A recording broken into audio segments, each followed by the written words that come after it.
তোমরা এখানে অ্যাডমিশন দেওয়ার জন্য এসছো না? এক কাজ করো, তোমরা তোমাদের কাপড় খোলো। আচ্ছা, একজন কাপড় খুললে হবে না নাকি দুজনেরই খুলতে হবে? তাহলে একটা কাজ করি, অ্যাডমিশন আমি একজনকে দিই, কি বলো? না না না, আমরা দুজনেই অ্যাডমিশন পেতে চাই। ঠিক আছে, আমরা দুজনেই খুলছি।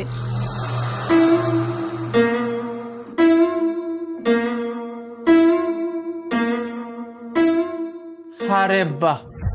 আচ্ছা, এক মিনিট, তোমরা তোমাদের জামা কাপড়ের নিচে এমন ছোট জামা কাপড় কেন পরেছো? আচ্ছা, একটা কথা বলো তো, তোমরা দুজন কি এভাবেই কলেজে যাও? আসলে স্যার কি হয়েছে, আমরা কলেজ শেষ করে টিউশনি পড়তে যাই, তো এর জন্য ডাবল ড্রেস পরা থাকে, কারণ অনেক লেট হয়ে যায় বাসায় ফিরতে। টিউশনি? কি আশ্চর্য! তোমরা তো আমাকে সকালে বলেছিলে যে তোমাদের কাছে নাকি টাকা পয়সা নেই পড়ালেখা করার মতো। এই জন্য তোমরা আমাকে অনুরোধ করে বলেছিলে আমি যেন আমার এই কলেজে তোমাদেরকে ফ্রিতে পড়তে দেই। আর আমিও তোমাদের কথায় রাজি হয়ে যাই আর তোমাদেরকে জামা কাপড় খুলতে বলি, তোমরাও রাজি হয়ে যাও। আবার এখন বলছো তোমরা টিউশনিতেও যাও। তো টিউশনি যে তোমরা করো, এটার জন্য যে এই টাকাটা লাগে, টাকা পাও কোথায়? না, আসলে স্যার হয়েছে কি, আমরা তো ফি দিতে পারি না, এই জন্যে যার কাছে আমরা টিউশনি পড়ি ওই স্যারকে আমরা এই অফারটা দিয়েছিলাম। ওই স্যার রাজিও হয়েছে, তাই এই সেম অফারটা আপনাকেও দিলাম, যদি আপনি রাজি হন। আসলে স্যার আমাদের বাবা ফুচকা বিক্রি করে, বাবার পক্ষে সম্ভব না আমাদের কলেজের ফি দেওয়া, এই জন্য এই অফারটা আমরা আপনাকে করলাম। আরে বাহ, অফারটা তো বেশ ভালো। তবে যাই বলো না কেন, এখনকার যুগে এমন অফার কিন্তু সবার কাছ থেকে পাওয়া যায় না। আমি ইমপ্রেস হয়ে গেছি। আচ্ছা, তোমাদের দুজনের টিউশন ফি কত? দুজনে 10,000 টাকা। Very good. আচ্ছা, তোমরা একটা মিনিট দাঁড়াও। আমির, আমির, এই যে দুইটা মেয়ে, ওরা জামা কাপড় খোলার জন্য রাজি। ওদেরকে ভিতরে নিয়ে যাও আর নিয়ে গিয়ে সম্মান দিয়ে কথা বলে যাও। কিন্তু স্যার, আরে চুপ কর, দেখছিস না স্যার আমাদেরকে 25,000 টাকা দেবে, আর এমনি তো 1 বছরের ফি মাফ করে দিয়েছে, তাই ওনার কথা শোনা খুবই ইম্পর্টেন্ট। 25,000 টাকা দিবে আর স্কুল ফি মাফ করে দিবে বলে যা বলবে তাই করবো? আরে বাবা, ব্যাপারটা মোটেও এমন না। উনি হচ্ছেন তোমাদের ম্যাথ টিচার, ঠিক আছে? কালকে থেকে তোমরা যেহেতু আমার এই কলেজেই পড়াশোনা করবে, সেক্ষেত্রে তোমাদের কি উচিত না স্যারের সঙ্গে ফ্রি হয়ে নেওয়া? যাও, আর না করো না, স্যারের সঙ্গে রুমে যাও। আর শোনো, তোমরা দুজন যদি স্যারের সঙ্গে সময় কাটাতে পারো, তাহলে আমি তোমাদেরকে 25,000 টাকা করে দিতে রাজি। 25,000 টাকা? কিন্তু কেন? আসলে তোমরা দুজন আমাকে বলেছিলে না যে তোমাদের নাকি টাকা পয়সার অনেক সমস্যা। এই টাকা পয়সার জন্য তোমরা তোমাদের শখ আহ্লাদ ঠিকঠাক মতো পূরণ করতে পারো না। এই জন্য আমি তোমাদেরকে 25,000 টাকা দিব। অবশ্য এই টাকায় তোমরা চাইলেই কিন্তু ইচ্ছা মতো জিনিসপত্র কিনতে পারবে। আর তারপরও যদি না হয় আমাকে বলবে, আমি টাকার অ্যামাউন্টটা বাড়িয়ে দিব। কিন্তু আমার একটা শর্ত আছে, তোমাদেরকে কিন্তু আরো ছোট ছোট জামা কাপড় পরতে হবে। পারবে আমার জন্য? আপনি যেভাবে ড্রেস পরতে বলবেন আমি ওইভাবেই পরবো, এর থেকে ছোট কাপড় পরলে আমার কোনো প্রবলেম নাই। ঠিক আছে, যাও। আমির, ওদেরকে ভেতরে নিয়ে যাও। তোমাদের দুজনকে দেখে তো বুদ্ধিমতী মনে হচ্ছে। আচ্ছা আমির, তুমি এদের দুজনের মধ্যে কাকে আগে রুমে নিতে চাও? আচ্ছা, ভালো কথা, তোমরা একটা কথা বলো তো, তোমাদের দুজনের মধ্যে বড় কে? আমি বড়। আমির, তুমি একটা কাজ করো, তুমি এই ছোটটাকে আগে রুমে নিয়ে যাও। ওকে দেখে বেশি পাকনা মনে হচ্ছে, যাও।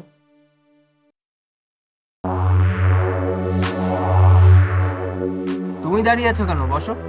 আরে আমি আপনার পাশে কিভাবে বসবো বলেন? এত লজ্জা পাওয়ার কি আছে, বসো। বোকা মেয়ে। দেখো, এদিকে তো তোমার বোনের ইন্টারভিউ চলছে, আর যে কাউকে অ্যাডমিশন দেওয়ার ক্ষেত্রে তো তার ইন্টারভিউ নিতেই হবে, তাই না? আচ্ছা, সত্যি কি ভিতরে কথাবার্তা চলছে নাকি অন্য কিছু হচ্ছে?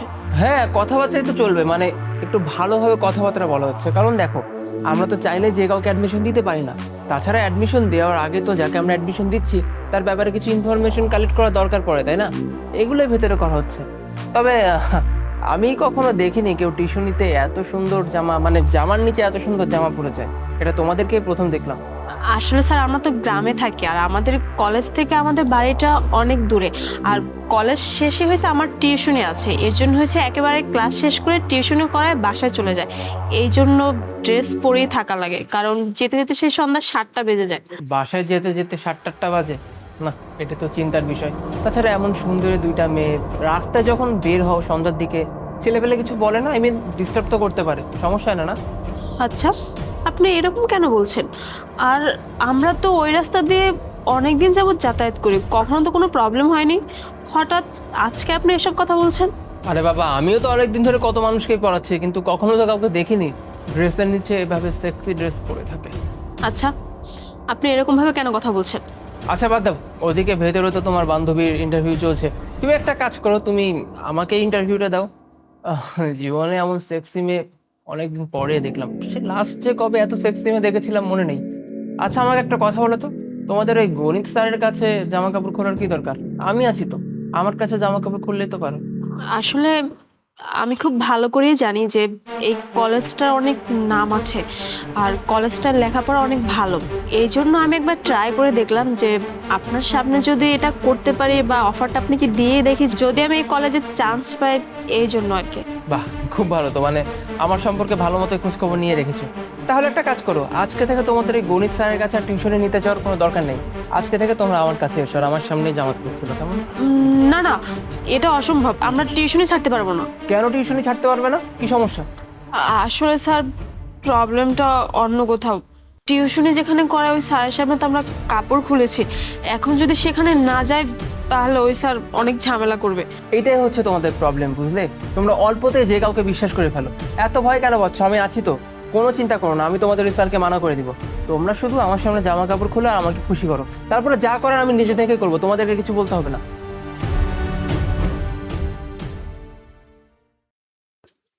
স্যার, আপনি তো বললেন ইন্টারভিউ নেবেন, এটা দেখে তো অফিস মনে হচ্ছে না। এখানে কিভাবে ইন্টারভিউ নেবেন? এটা তো বেডরুম।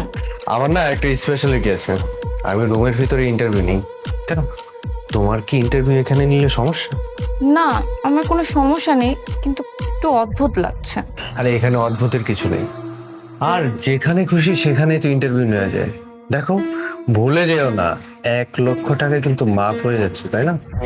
আজকে যদি এই রুমের ভিতরে তুমি ইন্টারভিউ পাস করে যাও, তাহলে কিন্তু কালকে থেকেই তুমি আবার জয়েন করতে পারবে, মানে তোমার অ্যাডমিশনটা হয়ে যাবে।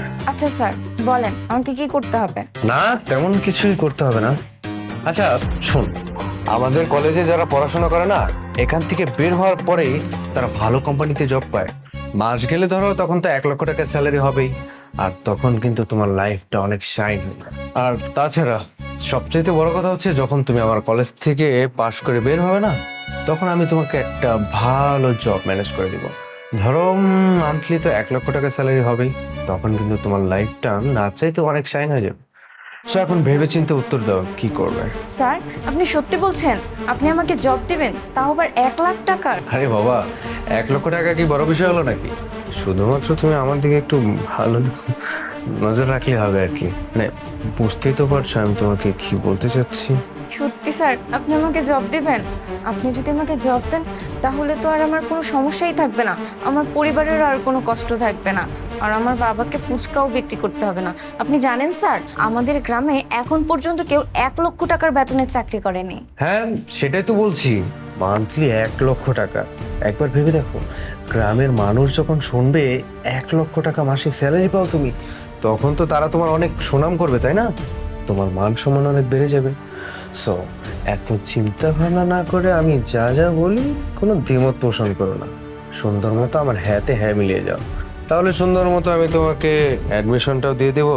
আর এখান থেকে বের হওয়ার পর 1,00,000 টাকা স্যালারিতে চাকরি। আপনি সত্যি বলছেন স্যার? আপনি সত্যি আমাকে জব দিবেন? আরে হ্যাঁ, আমি তোমাকে মিথ্যা কথা কেন বলতে যাব? আচ্ছা, অনেক কিছু তো বোঝালাম, এখন তাড়াতাড়ি কাপড়টা খোলো না। আপনি এসব কি বলছেন? কাপড় কেন খুলবো? আমি তো মনে করেছি আপনি লেখাপড়ার কথা বলছেন, আপনি তো অন্য কিছুই বলছেন। আমি এই ধরনের মেয়ে না, আমি এসব কিছু করতে পারবো না। ও আচ্ছা, তাই? মানে যখন তুমি টিউশন করতে যাও তখন স্যারের সামনে কাপড় খুলতে কোনো সমস্যা হয় না, আর এখন আমার সামনে নাটক করছো, তাই না? একদম ন্যাকামি বন্ধ করো। আর অফারটা কিন্তু সীমিত সময়ের জন্য। এটা আমার পার্সোনাল ম্যাটার। ওই স্যারের সামনে কাপড় খুলেছি কারণ উনি বলেছে পুরো বছরের ফি ফ্রি করে দিবে, আর তাছাড়া উনি তো এই স্কুলের মালিক। আপনার সামনে আমি কেন কাপড় খুলতে যাব? দেখো, যদি তুমি আমাদের কলেজে ভর্তি হতে চাও না, তাহলে আমার কথা তোমাকে অক্ষরে অক্ষরে পালন করতে হবে। আর অন্যথায় তোমাকে আমি সুযোগটা দিতে পারবো না। দেখো, প্রথমে অ্যাডমিশন, তারপর আবার 1,00,000 টাকার স্যালারি, এগুলো কি মানুষ এমনি এমনি দেয়? কেউ দেয় না তো। আর তুমি যদি রাজি না হও, কোনো সমস্যা নেই, গেটের বাইরে না তোমার মতো আরো হাজার হাজার মেয়ে লাইন ধরে ওয়েট করতেছে। আমি কখন ডাকবো, তারা কখন আমার সাথে টাইম স্পেন্ড করবে। আমি লাস্ট বারের মতো বলছি, অফারটা কিন্তু সীমিত সময়ের জন্য। ভেবে দেখো অফারটা লুফে নেবে নাকি আমি বাইরে। আপনি যাই বলেন, আমি আপনার সামনে কাপড় খুলতে পারবো না। আপনি অনেক ফালতু কথা বলছেন। বুঝতে পেরেছি, তুই না এভাবে মানবি না। আবে তোকে এত সুযোগ সুবিধা দিচ্ছি, তারপরে তুই বুঝতে পারছিস না? হ্যাঁ, চুপচাপ কাপড় খোল আর নল বেড়ে যা। খোল কাপড়। না, আমি কাপড় খুলবো না। আবে কি স্যার দেখেন না, ওই লোকটা কেমন আমার সাথে বেয়াদবি করতেছে। এই কি উল্টা পাল্টা কথা বলছিস? হ্যাঁ, আরে কেমন মানুষ পাঠাইছেন কোন তো? একটা কথা কইলে শুনে না। স্যার, ও আমার বোনের সাথে এরকম ব্যবহার কেন করছে? আচ্ছা একটা কথা বলো তো, তোমার সমস্যাটা কি? তুমি তো আমার সঙ্গে এখানে বসে আছো না, তাহলে তুমি কি করে শিওর হয়ে বলতে পারছো যে রুমের ভিতরে স্যার তোমার বোনের সঙ্গে বেয়াদবি করছে? স্যার, আপনি নিজের চোখে দেখলেন যে আমার বোনই বলল যে ও আমার বোনের সাথে অন্য কিছু করছে, তাহলে আমি এটা অবিশ্বাস কিভাবে করব? দেখেন, এমন হইলে তো আমি ঠিক মতো পড়াশোনা করাইতে পারবো না। আমার কথা তো শুনতে হইব, বুঝতে হইব নাকি? আমার কথা তো শুনেই না। একটা কথা বলে সেটা বুঝতে হয়, স্যাররা কি বলে সেটা শুনতে হয়। এরকম হলে আমি ওনাকে আর পড়াতে পারবো না। স্যার আমি সত্যি কথা বলছি, এই লোকটা আমার সাথে বেয়াদবি করছিল। আমি কেন শুধু শুধু মিথ্যা কথা বলতে যাব? আমি শুধু এখানে পড়াশোনা করতে এসেছি, অন্য কোনো কাজ করতে পারবো না। আর যদি অন্য কোনো কাজ করতে হয় তাহলে আমি আর অ্যাডমিশন নিতে চাই না। আমি এই কলেজ থেকে চলে যাব। এক কাজ করো মামুনি, তুমি এত মাথা গরম করো না, তুমি ভেতরে যাও আর ইন্টারভিউ দাও। আর তুমি সামান্য একটা মেয়েকে সামলাতে পারছো না, ওকে বোঝাও, যাও। দেখো, আমি হচ্ছে তোমার স্যার। আমি তোমাকে কি বলি না বলি সেটা তোমাকে শুনতে হবে, বুঝতে হবে। আমার কথা অক্ষরে অক্ষরে পালন করতে হবে। আর যদি এমন না করো তাহলে তো তোমাকে পড়ানো আমার সম্ভব হবে না। একটা কথা সবসময় মনে রাখবে যে তোমার কিন্তু মানে তোমাদের দুজনের 1 বছরের কোনো ফি আমরা নিচ্ছি না। সো আমাদের কথা তোমাকে শুনে চলতে হবে। আর যদি না চলো তাহলে তো আর কিছু করার নেই। এবার ভেবে দেখো কি করবে। খালি 1 বছরের ফি মাফ করছেন দেখে আমরা কিছু বলছি না, না হলে এরকম কাজ আমি জীবনেও করতাম না। আচ্ছা তাই নাকি? চলো। মানে বুঝলাম না, তুমি এত ভয় কেন পাচ্ছ? আরে এভাবে কেউ চলে যায়?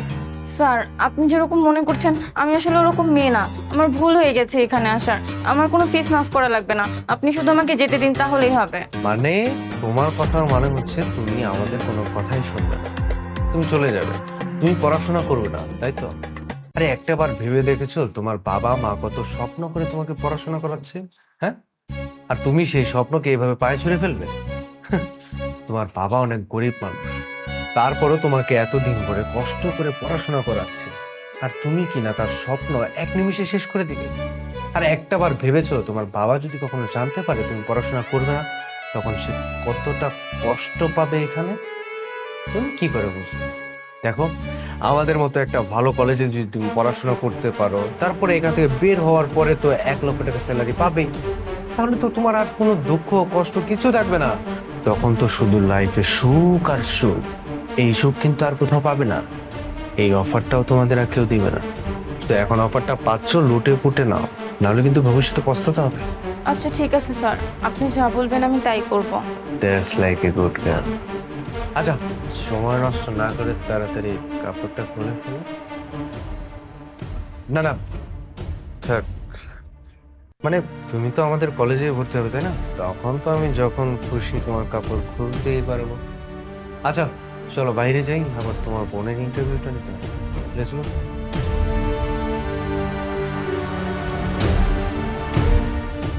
কি ব্যাপার, তুমি এভাবে লুকাচ্ছ কেন? আরে আমার ভাই আসছে, এটা আমার ভাই। কি অবস্থা? তুমি এখানে কেন? জি আমি এখানে আসলে কথা বলতে এসেছিলাম। আপনার কলেজে কি আমার বোনদের অ্যাডমিশন হয়ে যাবে? হ্যাঁ অ্যাডমিশন হয়ে যাবে, আমি কম করে অ্যাডমিশনের ব্যবস্থা করে দিব, কোনো চিন্তা করো না। অনেক অনেক ধন্যবাদ, কিন্তু আমার কাছে তো অত বেশি টাকা নেই, আমার কাছে অর্ধেক টাকা আছে। আপনি কি অর্ধেক টাকা নিয়ে আমার বোনদের আপনার কলেজে অ্যাডমিশন দিতে পারবেন? হ্যাঁ কোনো সমস্যা নাই, তুমি যা টাকা দিবে আমি সে টাকাতে ব্যবস্থা করে দিব, কোনো সমস্যা নাই, একদম চিন্তা করো না। আমার বোনরা দেখতে অনেক সুন্দর, সরল সোজা, আর ওরা খুবই শালীন পোশাক পরে, আর ওদের পর্দা করা শিখিয়েছি আমি। আর ওদের আচার ব্যবহার খুবই ভদ্র। এইসব নিয়ে আপনি একদমই চিন্তা করবেন না, আপনার সাথে কখনো ওরা বেয়াদবি করবে না। না আসলে আমি তো প্রথমে ভর্তি করাতেই চাইনি, কিন্তু পরে ভেবে দেখলাম তোমাদের অবস্থাও খারাপ আর তোমাদের কথা চিন্তা করে খুব মায়া লাগছিল, এই জন্য আমি ভর্তি করানোর ব্যবস্থা করে দিয়েছি। একটা কথা বলো তো, তোমার বোনরা দেখতে কেমন? আরে না না, আপনি এসব কি বলছেন? ওরা সবসময় শালীন পোশাক পরে, শালীনতা বজায় রাখে। ওরা কখনো এরকম পোশাক পরে না। আচ্ছা, তারা ভদ্র জামা কাপড় পরে, মানে সালোয়ার কামিজ পরে, রাইট? বুকে ওড়না টোন্না দিয়ে সবসময় কভার করে থাকে। তুমি শিওর কোনো ওয়েস্টার্ন ড্রেস বা ছোটখাটো জামা কাপড় পরে না তো? আরে না না, আমার বোনরা সবসময় পড়াশোনা নিয়ে ব্যস্ত থাকে, আর ওরা যখন বাইরে যায় তখন শালীন পোশাক পরেই যায়। আর যাতে রাস্তায় কেউ ওদেরকে বিরক্ত না করে বা বাজে কথা না বলে, এই জন্য ওদেরকে আমি বলে রেখেছি যে যেখানেই যাবি সবসময় শালীনতা বজায় রাখবি। ওরা তাই করে আর আমার কথা শুনে। না, আসলে মডার্ন যুগ জামানা বলে কথা, ছোট ছোট জামা কাপড় তো মেয়েরা পরতেই পারে, এই জন্য জিজ্ঞেস করলাম। আচ্ছা, তুমি এখন যাও, কালকে তোমার বোনদেরকে নিয়ে এসো, আমি অ্যাডমিশনের ব্যবস্থা করে দিব, কেমন? আচ্ছা ঠিক আছে, আপনাকে অনেক অনেক ধন্যবাদ। আসি। ওইটা তোমার ভাই? ও তো কালকে আমার কাছে এসেছিল, এসে বলছিল ওর নাকি দুজন বোন আছে, দুজন বোনকে যেন আমি আমার এই কলেজে অ্যাডমিশন দেই। তার বিনিময়ে আমাদের অ্যাডমিশনের যে ফিস, পুরোটা ফিস ও দিতে পারবে না, ও 50% দিতে পারবে। আমি ওর মুখের দিকে তাকিয়ে রাজি হয়ে গিয়েছিলাম। ও তার মানে তোমরা দুজনই সেই বোন না? আচ্ছা, সব কিছুই বুঝতে পারলাম। আপনি তো বলেছিলেন যে আমাদের 1 বছরের ফি মাফ করে দিবেন যদি আপনার সামনে আমরা কাপড় খুলি, আর আপনি কিনা আমার সামনে আমার ভাইয়ের কাছে অর্ধেক টাকা চাইলেন কেন? আর আপনি তো বলেছিলেন যে উল্টো আপনি আমাদেরকে 25,000 টাকা দিবেন, আর এখন কিনা আপনি আমার ভাইয়ের কাছে টাকা চাইলেন। এসব আপনি কেন করলেন? আরে আমি কি আর জানতাম ওইটা তোমার ভাই? তাছাড়া আমি তো বলেছিলাম যে 50% যখন ডিসকাউন্ট দিয়ে দিচ্ছি, কিছু টাকা তো আমি পাচ্ছি তার বিনিময়ে, এই জন্য রাজি হয়ে গেছিলাম। কিন্তু তোমাদের টপিকস তো সম্পূর্ণ ডিফারেন্ট, তাই না? স্যার, আপনাকে একটা রিকোয়েস্ট করি, আপনি তো আমার ভাইয়ের কাছে টাকা চাইছেন তাই না? আমার ভাই যে টাকাটা আপনাকে দিবে ওই টাকাটা না প্লিজ আপনি আমাকে ব্যাক করে দিবেন। ওই টাকা দিয়ে আমরা 2 বোনে অনেক শপিং করব। আর আপনি তো এমনিতেই বলেছেন যে আমাদেরকে ফ্রিতে পড়াবেন, তাই না? বাবা, তুমি তো দেখছি খুব চালাক। ঠিক আছে, দিয়ে দিব, কোনো চিন্তা করো না। শেষ, ওকে পড়ানো শেষ, ওর ইন্টারভিউ নেওয়া শেষ। আচ্ছা শোনো, তোমার বোনের তো ইন্টারভিউ হয়ে গেছে, এখন তুমি যাও।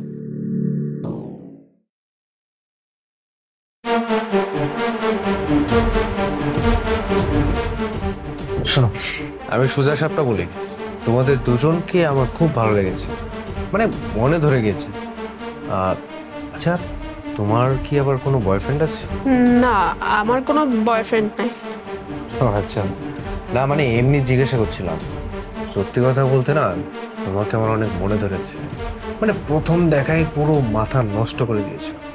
শুধু তুমি না, তোমার বোনকে আমার অনেক ভালো লেগেছে। দেখো, তোমরা যদি চাও তাহলে কিন্তু লাইফে অনেক উন্নতি করতে পারবে। তোমার বোনকে তো অলরেডি আমি অনেক অফার দিয়ে ফেলেছি, সে মোটামুটি রাজি হয়ে গেছে। এখন তোমার পালা। দেখো, তোমার জন্য আমার কাছে প্রথম অফার হচ্ছে অ্যাডমিশনটা ফ্রি, দ্বিতীয় অফার হচ্ছে আমাদের কলেজ থেকে পড়াশোনা করে যখন পাশ করে বের হবে তারপরে তোমার 1,00,000 টাকা স্যালারি। মানে প্রথমত 1,00,000 টাকা স্যালারি ধরা হবে, এরপরে যদি তোমার পারফরমেন্সটা ভালো হয়, মানে পারফরমেন্স মানে তো বুঝতেই পারছো তাই না, যদি ভালো করতে পারো তাহলে কিন্তু স্যালারিটা আস্তে আস্তে আস্তে আস্তে আরো বেড়ে যাবে। ভেবে চিন্তিতে বলো, ভাবনা চিন্তা করো। তোমার এলাকার মানুষ যখন জানবে, তোমার পরিবারের মানুষ যখন জানবে যে তোমরা মান্থলি 1,00,000 টাকা স্যালারি পাও, তখন তোমাদের মান সম্মানটা কোথায় গিয়ে দাঁড়াবে? চিন্তা ভাবনা করো আমার অফারটার কথা। আপনারা তো আমাদের জন্য অনেক কিছুই করেছেন, এবার আপনি বলুন যে আপনার জন্য আমি কি করতে পারি যেটাতে আপনি অনেক খুশি হবেন। বেশি কিছু করতে হবে না, জাস্ট কাপড়টা খুললেই হবে।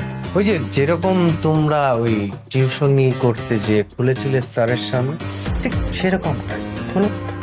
আজব ব্যাপার, এটা আপনি কি বলছেন? আপনার সামনে আমি কেন কাপড় খুলবো? ওই স্যারের সামনে কাপড় খুলছে এই জন্য কারণ ওই স্যার বলেছে যে আমাদের 1 বছরের ফি মাফ করে দিবে, আরো 25,000 টাকা নেবে এই জন্য। কিন্তু আপনি এসব কি বলছেন? কেন পারবে না? মানে কি সমস্যা? বাইরে তো স্যার বলার সাথে সাথে কাপড় চোপড় খুলে ফেললে, মানে অর্ধেকটা যখন খুলতে পারছো তখন পুরোটাও তো খুলতে পারবে তাই না? আমি কিন্তু ঠিকই বুঝতে পারি, যারা অর্ধেকটা খুলতে পারে তারা পুরোটাও ঠিক খুলতে পারে। চুপচাপ নাটক বন্ধ করে কাপড়টা খোলো।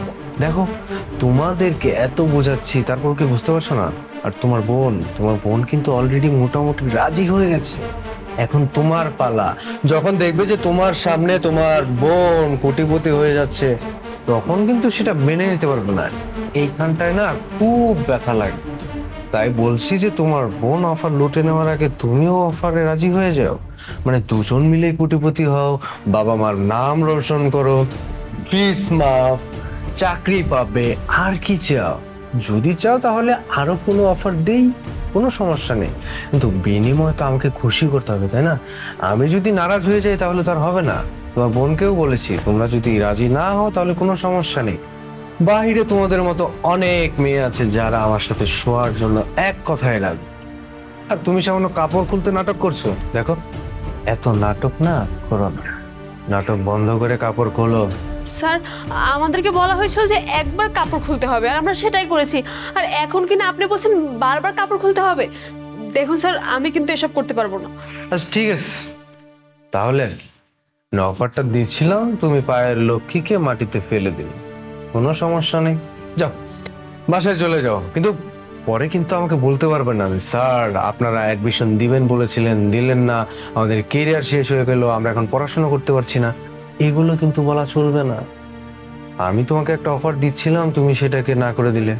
সো এখন আমার যদি এখানটায় কষ্ট লাগে না, আমি এটা নিতে পারি না।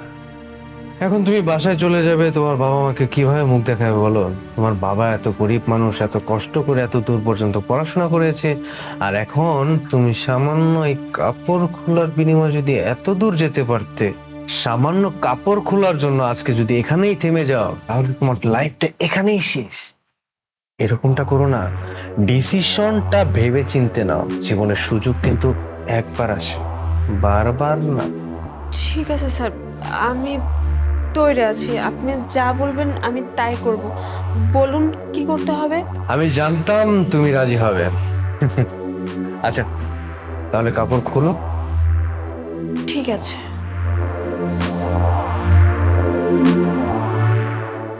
মনে হচ্ছে তোমার ইন্টারভিউটা বেশ ভালো হয়েছে না? বাদ দেন স্যার, আমি চাইলে অনেক কিছুই বলতে পারতাম, কিন্তু আমি কিছু বলিনি, কারণ আপনি আমাদের 1 বছরের ফি মাফ করে দিবেন। আর তাছাড়াও শুনলাম আপনি নাকি আমাদের যাতায়াতের জন্য গাড়ি পাঠিয়ে দিবেন। তাহলে কিভাবে কিছু বলবো বলেন? আপনি আমাদের এত সুযোগ সুবিধা দিচ্ছেন, আমরা তো আর মানা করতে পারি না, তাই না? হ্যাঁ, তুমি ঠিকই শুনেছো, আমি তোমাদের গ্রামে গাড়ি পাঠানোর ব্যবস্থা করছি। আর তোমাদের গ্রামের লোকজন তো বলা বলি করবে যে মেয়ে দুইটা গাড়িতে করে আসলে কলেজে যায়। আর তুমি তো অনেক ভালো মতোই জানো যে তোমার বাবা ফুচকা বিক্রি করে, তোমার বাবার তো এতটাও সামর্থ্য নেই তোমাদেরকে ভালো মতো চালানোর। কিছুক্ষণ আগে তোমার ভাই পর্যন্ত এসেছিল। তো সব মিলিয়ে বলতে পারো যে তোমরা আমার কাছে ট্রাম্প কার্ডের মতো। কি? আমার ভাই এসে সবকিছু জেনে গিয়েছে? না, তোমার ভাই তো এই ব্যাপারে কিছু জানে না। আর সত্যি বলতে আমিও তো জানতাম না যে ওই মানুষটাই তোমাদের ভাই। আর তোমাদের ভাইয়ের সঙ্গে যখন আমাদের কথা হয়েছিল সেই অনুযায়ী তো আমি অর্ধেক টাকা তোমার ভাইয়ের কাছ থেকে নিবই, তাই না? অর্ধেক টাকা কেন নেবেন আপনি আমার ভাইয়ের কাছ থেকে? আরে বাবা, এত অল্পতে রেগে গেলে কি চলবে? যে টাকা আমি তোমার ভাইয়ের কাছ থেকে নিবো সেই টাকা তো আমি আবার তোমাদেরকে দিয়ে দিবো। কারণ দেখো, আমি তো তোমাদের শখ পূরণ করার জন্য তোমাদেরকে 25,000 টাকা দিচ্ছি, কিন্তু এই 25,000 টাকায় কি তোমরা তোমাদের সব শখ পূরণ করতে পারবে? কখনোই পারবে না। এটা কি ভালো না? তোমার ভাইয়ের কাছ থেকে আমি যে টাকাগুলো নিচ্ছি সেই টাকাগুলো তোমাদেরকে দিব, সেই টাকা দিয়ে তোমরা তোমাদের পছন্দের মতো শপিং করতে পারবে, লাইফটা লিড করতে পারবে। আর এই ধরনের সেক্সি জামা কাপড় যে তোমরা পরো, এই ধরনের জামা কাপড় দামও তো অনেক বেশি, রাইট? এই ধরনের জামা কাপড়ও কিনতে পারলে এটা তো তোমাদের জন্যই ভালো। স্যার, আপনি এত চিন্তা করেন আমাদেরকে নিয়ে? আপনি যা বলবেন আমরা তাই করব। তোমার বাবা তো ফুচকা বিক্রি করে, তাই না? তোমার বাবার যা ইনকাম, এই ইনকামে তোমাদের শখ আহ্লাদ কিভাবে বা পূরণ করতে পারবে বলো? আর তোমরা তো মডার্ন একটা মেয়ে, ইয়াং একটা মেয়ে, এই যুগের একটা মেয়ে, তোমাদের তো কত চাওয়া পাওয়া থাকতেই পারে, সেগুলো তো আর উনি বুঝবে না। যাই হোক, তোমার তো ইন্টারভিউ হয়ে গেছে, এখন তোমার বোনের ইন্টারভিউটা ঠিকঠাক মতো হয়ে যাক, তাহলেই তো মজা হবে। স্যার, মজা যা দেওয়ার কালকে দিব, আজকে না। আজকে তো আমাদের প্রথম পরিচয়, কেমন জানি আজব লাগছে। একটু চেনা জানা হোক তারপর। ওর ইন্টারভিউ নেওয়া শেষ। এই তো তোমার বোনও চলে এসছে, এখন শুধু একজনের সঙ্গে তোমাদের সকলের পরিচয় করিয়ে দিব। রূপায়েত। ভাইয়া? ভাইয়া? হ্যাঁ, তোমার ভাইয়া। কেন, তোমার ভাইয়াকে দেখে অবাক হয়ে গেলে না? আর শোনো, আমার না কোনো কলেজ নেই, বুঝলে? তোমার ভাই তো আমার বন্ধু। একটা কথা কি জানো, কিছুদিন আগে তোমরা যখন তোমাদের প্রাইভেট টিউটরের সামনে জামা কাপড় খুলেছিলে, এই দৃশ্যটা তোমাদের এক বন্ধু দেখতে পায়। আর এটা দেখার পর ওর অনেক খারাপ লাগে, আর তখনই এসে এই সমস্ত ঘটনার ব্যাপারে তোমার ভাইকে এসে বলে দেয়। তোমার ভাই চাইলে তোমাদেরকে একটা শিক্ষা দিতে পারতো, কিন্তু তোমার ভাইয়ের কাছে তো কোনো উপযুক্ত প্রমাণ ছিল না। আর তোমার ভাই যদি তোমাদেরকে এ ব্যাপারে কিছু বলতোই, তোমরা তো অস্বীকার করতে, কারণ তোমাদের কাছেও প্রমাণ নেই, তোমার ভাইয়ের কাছেও কোনো প্রমাণ নেই। তারপর তোমার ভাই যখন এই বিষয়গুলো আমাকে খুলে বললো, আমার খুব খারাপ লাগলো তোমার ভাইয়ের জন্য, বিশেষ করে তোমার বাবা মায়ের জন্য আমার অনেক খারাপ লাগতে শুরু করে। তোমার বাবা এত কষ্ট করে ফুচকা বিক্রি করে সংসার চালাচ্ছে, এত বছর ধরে তোমাদের চাওয়া পাওয়াগুলোকে অপূর্ণ রাখেনি, কত কষ্ট করে তোমাদেরকে মানুষ করার চেষ্টা করছেন, আর সেই তোমরাই কি না নিজের বাবা মায়ের মুখে এভাবে চুনকালি মাখাতে পারলে? একটাবার নিজের বাবা মায়ের কথা অন্তত ভেবে দেখতে পারতে, তোমার ভাই এই মানুষটার কথা অন্তত ভেবে দেখতে পারতে। লোক সমাজে যদি জানাজানি হয়ে যায় তোমাদের দু বোনের বিষয়ে, তাহলে তারা কি সমাজে মুখ দেখাতে পারবে বলো? তাদের তো আত্মহত্যা করে মরা লাগবে। কি করছো তোমরা এটা বোন, বলো তো? আসলে তোমরা দুজনেই তো আমার বোনের বয়সী, তাই তোমাদেরকেও আমি আমার নিজের বোন মনে করি। আমার নিজেরও না লজ্জা লাগছে, বন্ধুর বোন মানে তো নিজের বোন না, তোমরা তো আমার নিজের বোনের মতো। একটা কথা বলো তো বোন, সামান্য কটা টাকার জন্য নিজের ইজ্জত বিক্রি করে তোমরা কি মজাটা পাও? আমি যখন তোমাদেরকে বললাম তোমাদের ভরণ পোষণ মানে তোমাদের জামা কাপড় বা অন্যান্য লাইফস্টাইল লিড করার জন্য যত টাকা লাগে আমি দেবো, তার বিনিময়ে তোমাদেরকে ছোট ছোট জামা কাপড় পরতে হবে, তোমরা সেই কথাতে পর্যন্ত রাজি হয়ে গেলে। একটা বার কি ভেবে দেখলে না তোমরা? আরে কি আছে বলো তো, কি আছে টাকার মধ্যে? টাকার জন্য নিজের ইজ্জতটাকে বিলি কেন করবে তোমরা? আমার আসলে কিছু বলার নাই। মানুষজন যে মানুষজন এই কথাগুলো জানতে পারলে তোমাদের মান সম্মান কই যাবে একটাবার ভেবে দেখেছো? তুমি রাস্তায় বেরোতে পারবে মানুষজন যদি এই ব্যাপারে জানে? ভাইয়া, আমাদের ভুল হয়ে গেছে, প্লিজ এবারের মতো ক্ষমা করে দাও। আমরা টাকার লোভে পড়ে এরকম খারাপ কাজ করতেছিলাম। তাছাড়াও ভেবেছি ফ্রিতে পড়বো, আর তোমাদের দেওয়া টাকা দিয়ে আমরা শপিং করে সুন্দরভাবে জীবনযাপন করব। আমাদের এরকম ভাবা একদম উচিত হয়নি ভাইয়া, আমাদের ভুল হয়ে গেছে। আমাদের প্লিজ একটাবার চান্স দাও, নেক্সট টাইম আমরা আর এরকম করব না। শোনো বোন, তোমাদের দু বোনকে আমি একটা কথা বলছি, এই পৃথিবীটা না বড়ই স্বার্থপর। বিশেষ করে মেয়ে মানুষের জন্য তো পৃথিবীতে পথ চলাটা অনেক বেশি কষ্টের, কারণ তোমাদের মেয়েদেরকে না সবাই শুধু ইউজই করতে চায়, সবাই শুধু তোমাদের দুর্বলতা নিয়ে খেলতে চাইবে। কিন্তু তোমরা তো মেয়ে, তোমরা কেন সেই সুযোগটা মানুষকে দেবে বলো তো? তোমরা যখন নিজেরাই তোমাদের শরীর দেখাতে শুরু করবে, তখন পুরুষ মানুষরা তার সুযোগ নেবেই, তাই না? পৃথিবীটা অনেক স্বার্থপর বোন, আমি আবারও বলছি, নিজেদেরকে একটু ঢেকে রাখো। সবসময় মাথায় রাখবে তোমরা একজন মেয়ে। একজন মেয়ে, একজন ছেলে, দুইটা মানুষের জীবনের মধ্যে অনেক তফাৎ। একজন ছেলে ইচ্ছা করলে অনেক কিছু করতে পারে, কিন্তু একজন মেয়ে করতে পারে না। একজন মেয়ের যদি সামান্য কিছু ভুল হয় না, পুরো সমাজ সেই মেয়েটাকে দোষ দেয়। আর সেখানে তোমরা যে এইভাবে জামা কাপড়টা খুলে ফেলতে, আমার তো ভাবতে লজ্জা লাগছে। তাও তো আল্লাহর কাছে লাখ লাখ শুকরিয়া যে এই বিষয়ে সমাজের বাকি মানুষরা জানে না। যদি সমাজের বাকি মানুষ তোমাদের দু বোনের ব্যাপারে জেনে যায়, বুঝতে পারছো তোমরা কি সমাজে এত মুখ দেখাতে পারবে? ঘর বন্দি হয়ে থাকতে হবে তোমাদের দুই বোনকে। অনুরোধ করবো বোন, আমিও তোমার ভাইয়ের মতো, আমি তোমাদের দু বোনের কাছে অনুরোধ করব, নেক্সট টাইম এমন ভুল আর করো না। আর তোমাদের ভাই তোমাদেরকে আরেকটা সুযোগ দিবে, কিন্তু এই সুযোগটাকে সঠিকভাবে কাজে লাগাও তোমরা।